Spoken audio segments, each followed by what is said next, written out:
स्थान पर हम विद्युत चुंबक का प्रयोग कर सकते हैं, क्योंकि स्थायी चुंबक में कैपेसिटी सेम ही रहेगी, उससे ज़्यादा नहीं।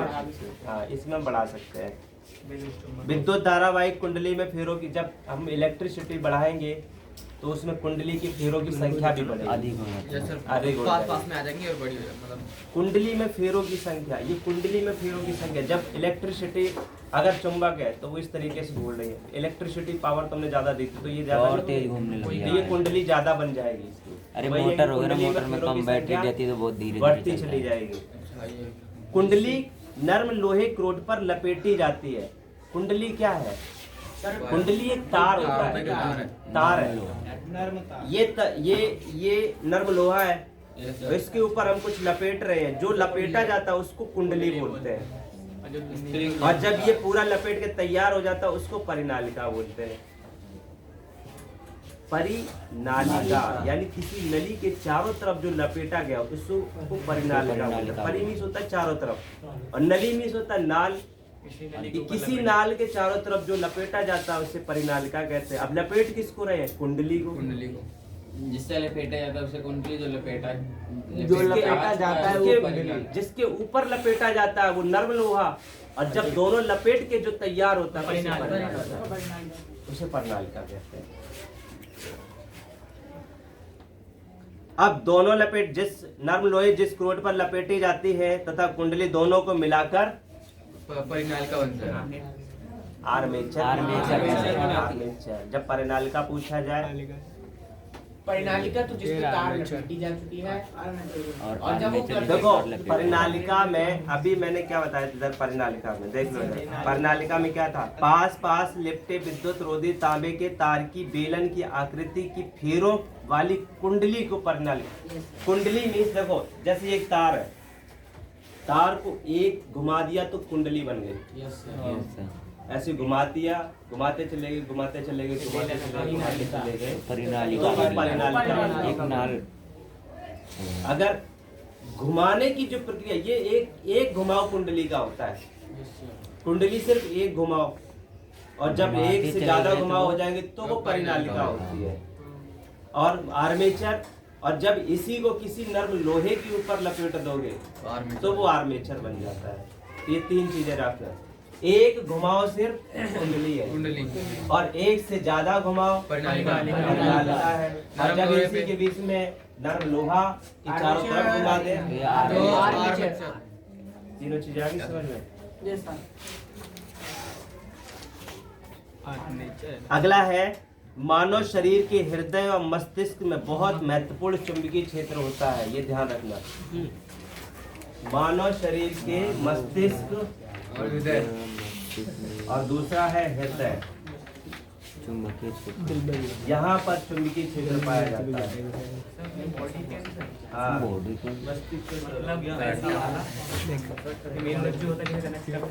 ये पूछ लेता है कि मानव शरीर में कौन सा ऐसा अंग है जहाँ चुंबकीय क्षेत्र पाया जाता है? तो हृदय और मस्तिष्क। कैप्चरिंग पावर हमारे मस्तिष्क में होती है, ब्लड का जो हार्ट होता है, हृदय, वहाँ पर भी इसी तरीके के चुंबकीय क्षेत्र का काम होता है। तो दो ऐसे हमारे शरीर के अंग हैं जहाँ चुंबकीय क्षेत्र पाया जाता है, एक मस्तिष्क और दूसरा हृदय। किस तरीके से कार्य होता है ये जो चुंबकीय क्षेत्र का कार्य होता है हृदय और मस्तिष्क में? हमारा ब्लड सर्कुलेशन देखो, जैसे हृदय ये पंपिंग करता रहता है। यस सर, और तो आप इलेक्ट्रिसिटी नहीं, चुंबकीय क्षेत्र पाया जाता है, वो इलेक्ट्रिसिटी वाला चुंबकीय क्षेत्र नहीं है, चुंबकीय क्षेत्र पाया जाता है। इसने ये तो नहीं कहा कि विद्युत चुंबकीय क्षेत्र पाया जाता है, चुंबकीय क्षेत्र पाया जाता है, यानी कि यहाँ पर हमारे ब्लड में जो है एक तरीके का चुंबक, जैसे ब्लड है, ब्लड के अंदर जो हृदय है, हृदय में बहुत सारी ऐसी ऑर्गन्स होते हैं, बाइकस्पिड वॉल्व होता है, ट्राइकस्पिड वॉल्व होता है, निलय है, बायां निलय है, दायां निलय है, ये चुंबक की तरीके तो कार्य करता है। बाइकस्पिड वॉल्व है, ट्राइकस्पिड वॉल्व है, ये क्यों ऐसे ऐसे कार्य करता है? जब वो किसी के संपर्क में आएगा तो करेगा ना कार्य। तो यहाँ भी, और मस्तिष्क में भी ऑटोमेटिक है, मस्तिष्क में, यस सर, मस्तिष्क में पूरा का पूरा सोचने विचारने हर चीज माइंड में कैप्चरिंग होती है। चुंबकीय क्षेत्र होता है, चारों को चारों बैलेंस करके रखता है। तो 2 ही ऐसी हमारी है जहाँ चुंबकीय क्षेत्र बनता है। अगर ये ना बनेगा तो हमें पता ही नहीं चलेगा कुछ क्या हो रहा है। क्या हो रहा है क्या नहीं हो रहा। तो अगला आता है MRI। MRI क्या होती है? जब हम करवाने जाते हैं मस्तिष्क की है, फील्ड होती है उसके अंदर इंसान को हाँ, उसको कहते हैं MRI। पूरे शरीर की तो इसका पूरा नाम MRI, उसको कहते हैं मैग्नेटिक चुंबकीय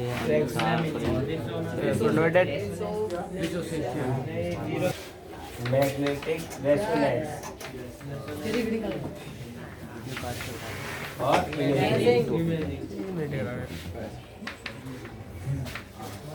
मैग्नेटिक चुंबकीय रेजोनेंस मीन्स होता है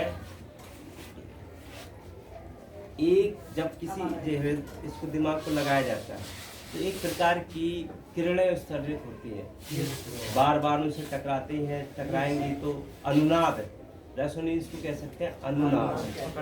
यानी कि जब किसी चीज से कोई टकराती है तो बार बार वही ध्वनि आती रहती है, उसको कहते हैं अनुनाद। और इमेजिंग, उसी से फिर इमेज बनती है। तो वही है चुंबकीय अनुनाद प्रतिबिंबन। चुंबकीय अनुनाद प्रतिबिंबन, ये प्रतिबिंब बनाता है। जब ये अनुनाद होती है, ये जो किरणें होती है, चुंबकीय जो किरणें होती है वो बार बार इससे टकराती है। तो जब टकराती हैं तो अनुनाद की ध्वनि आती है।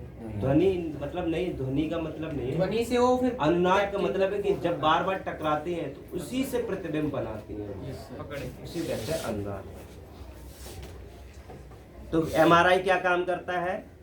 शरीर के भीतरी अंगों के प्रतिबिंब प्राप्त किए जा सकते हैं। बॉडी के अंदर कौन सा ऑर्गन है, कौन सा ऑर्गन नहीं है, इन सब की जानकारी हमें MRI के द्वारा प्राप्त होती है। MRI का पूरा नाम मैग्नेटिक रेजोनेंस इमेजिंग। अगला आता है गैल्वेनोमीटर। पहले हमने पढ़ा था एमीटर, वोल्टमीटर, अब आता है गैल्वेनोमीटर।